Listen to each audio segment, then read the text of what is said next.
Hi everyone, hope everybody's doing well. I'm up here in New York and it is hot. So I wanted to talk a little bit about leaky gut and oxalates. And some people may or may not be familiar with leaky gut, but basically what leaky gut is, our intestines is like a long tube, right? And it serves two purposes. One is to allow nutrients to come to get through into our system from the foods that we eat.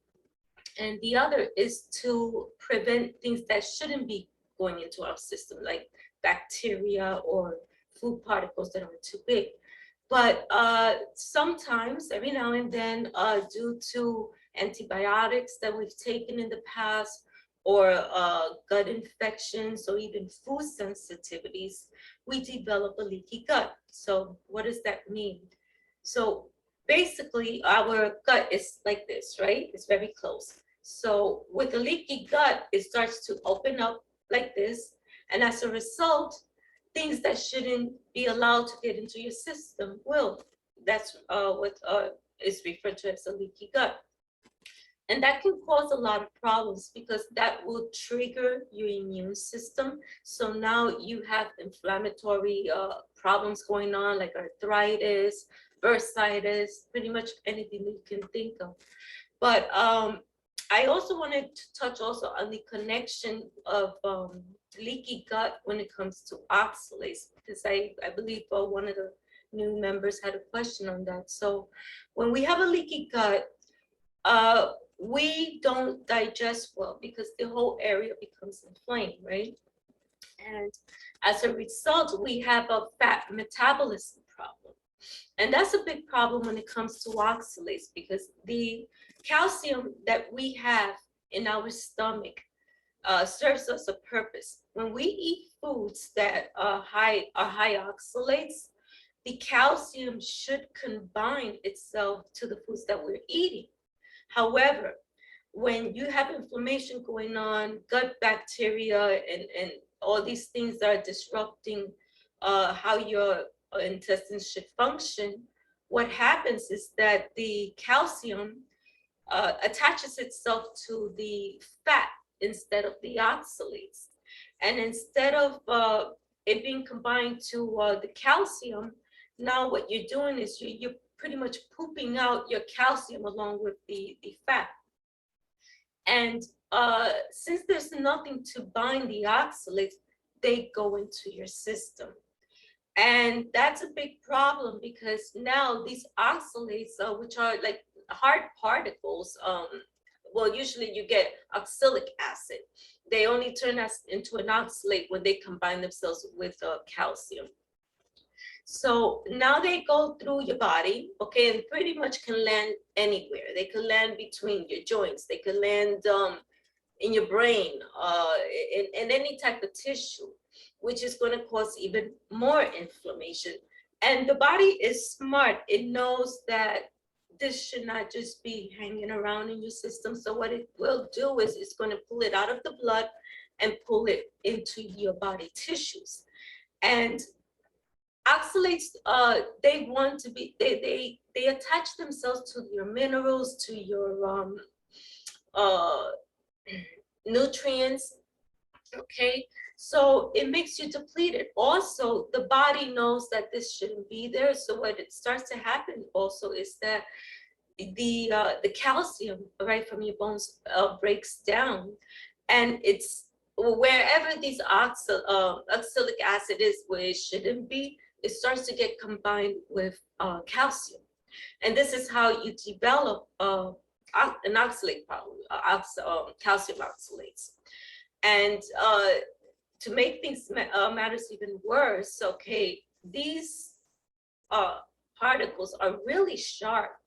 So you could imagine this cutting through your skin, through your internal organs, and you're not really seeing what's happening at the surface level yet until you start having what's called oxalate dumping. But while they're in your system, they cause damage to your DNA. They cause you to be deficient in potassium.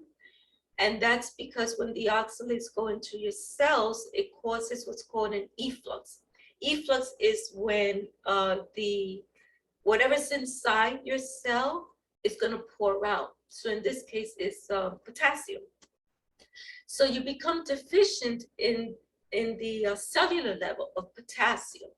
And this just starts a whole domino effect, because once that happens, when you're low in potassium in the cellular level, it's going to trigger your immune system, that part which is called inflammasomes.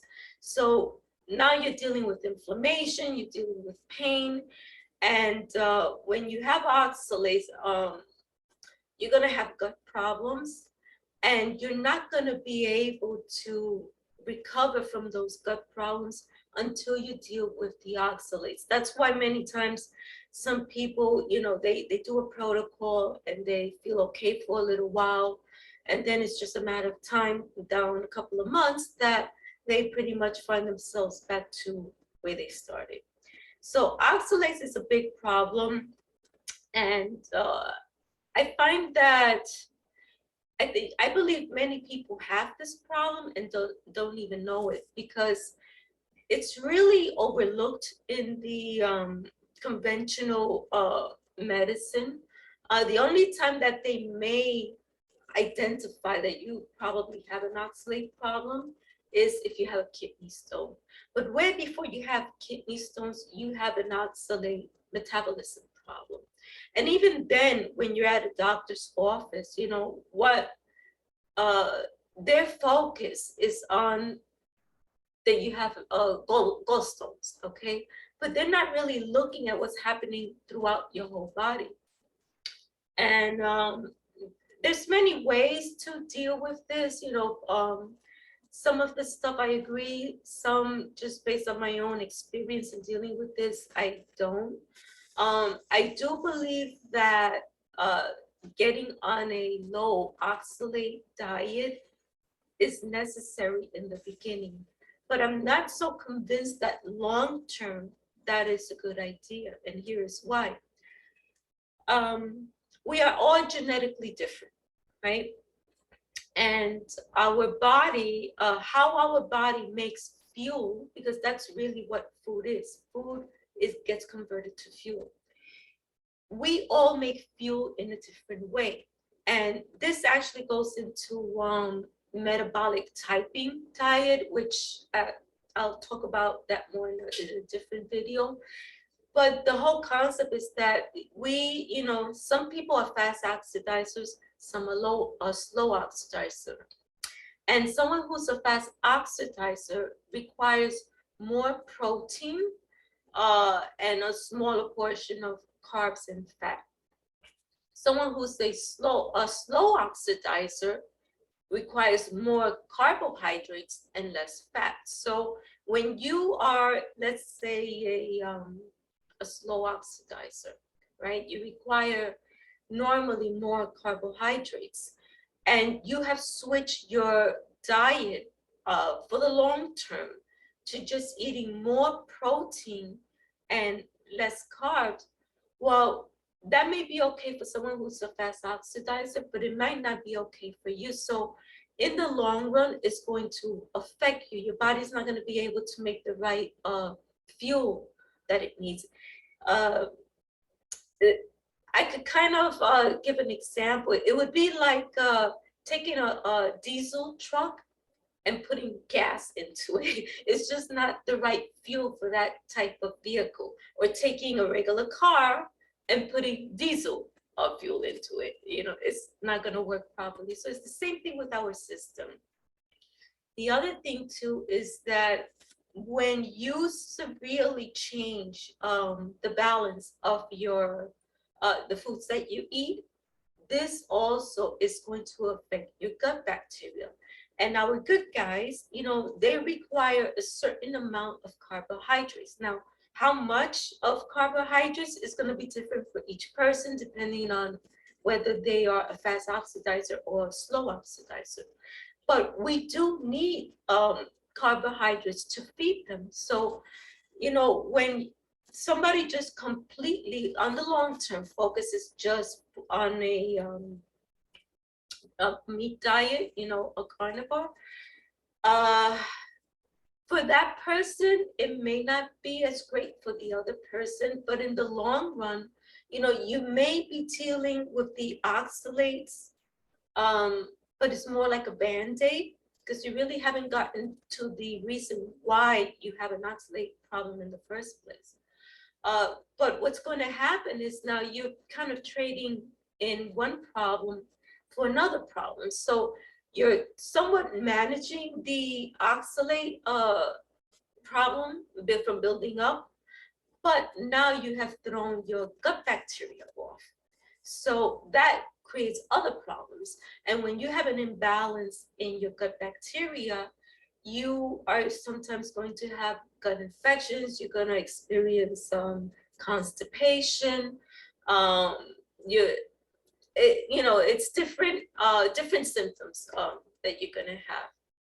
So that is my reason why I feel that, you know, short term dealing with oxalates may be okay, being on a low oxalate diet, but long term, it may not be the best option for everyone. And I say for everyone because there may be that group of people that may need to be on a low oxalate diet long term because they're dealing with other things that affect it, like specific genetic mutations. So in order to really fix your oxalate problem, you do need to do the proper testing to see what's causing it in the first place. The low oxalate diet is going to help manage it, but if it's due to, let's say, enzyme not working properly, or it's a genetic mutation, or it's due to certain deficiencies, nutrient deficiencies that you have, or toxins in your body, or gut bacteria, because gut bacteria can also produce oxalates. And also as part of our metabolism, we too produce oxalates, but the body should be able to handle it if the gut bacteria is, you know, healthy. So yeah, you do need to look into it a little bit further to really know. Otherwise, what you're doing is you're just putting a band-aid on the problem. So I hope this answers some of the questions. And if you have any other questions, feel free to put them down below and I will answer them as best as I can.